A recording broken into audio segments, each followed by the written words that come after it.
Just when we thought Tecno was done releasing devices this year, they dropped the Tecno Spark 20 series. I mean, what is going on? Anyways, now that the Tecno Spark 20 is here for the price of about 115,000 naira, well, we just have to review it. So click on that like button and let's get started. Unboxing the Tecno Spark 20, we get the same old things in the box: a TPU case, charging brick, and the same outdated earphones bundle with their budget devices. The Tecno Spark 20 also has the same old design that was introduced with the Tecno Spark 10 Pro earlier this year. It has a raised camera bump containing 3 rings which contains 2 cameras and a LED flash. At the side, there is the power button that doubles as the fingerprint scanner and then the volume keys. At the other side, there is the dual 4G nano SIM card and micro SD card slots. At the bottom, there is a USB Type-C port, 3.5mm headphone jack, and a stereo speaker setup, one at the bottom and one at the top, exactly just like the Tecno Pop 8. Moving on to the display, it isn't all that different from the Tecno Pop 8. It is a 6.6-inch IPS LCD display with a resolution of 720 by 1612 pixels and support for 90Hz refresh rate. The display is okay for day-to-day activities, but it has a really large bezel which might be a turn-off for some people. Personally, I think this was intentional from Tecno to make the Tecno Spark 20 Pro Plus look good. I'll also be making a video on the Tecno Spark 20 Pro Plus, so you might want to subscribe for that. An area where the Tecno Spark 20 differs from the Tecno Pop 8 is in terms of cameras. The Tecno Spark 20 houses a 50MP main and a 32MP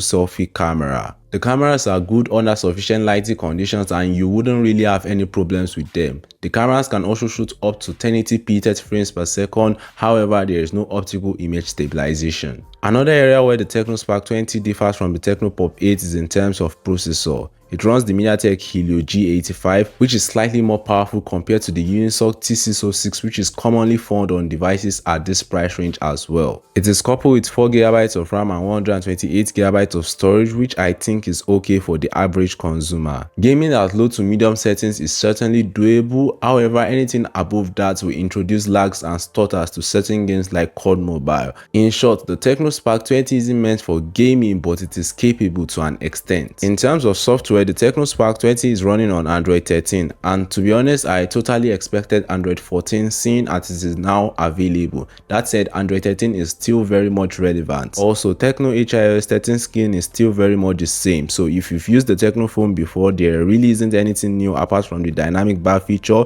which is now becoming more common on their budget devices. 5000 mAh batteries have become the standard of devices at this price range, and to be honest, I would have loved to see maybe a 5500 mAh battery or even a 6000 mAh battery from Tecno. That said, the 5000 mAh battery in the Tecno Spark 20 will last you through the entire day. It supports 18 watts fast charging, which means charging time will be just under 3 hours from 0 to 100%. Let me know your thoughts on the Tecno Spark 20. I think it's an okay device, and if you have the money, you can get it. That said, it barely just set itself apart from the Tecno Pop 8, which might not be a good look for some people. Also, if you want an alternative, then the Redmi 13C might be a one to consider. Let me know your thoughts in the comment section below, and thanks for watching. Catch you guys in the next one.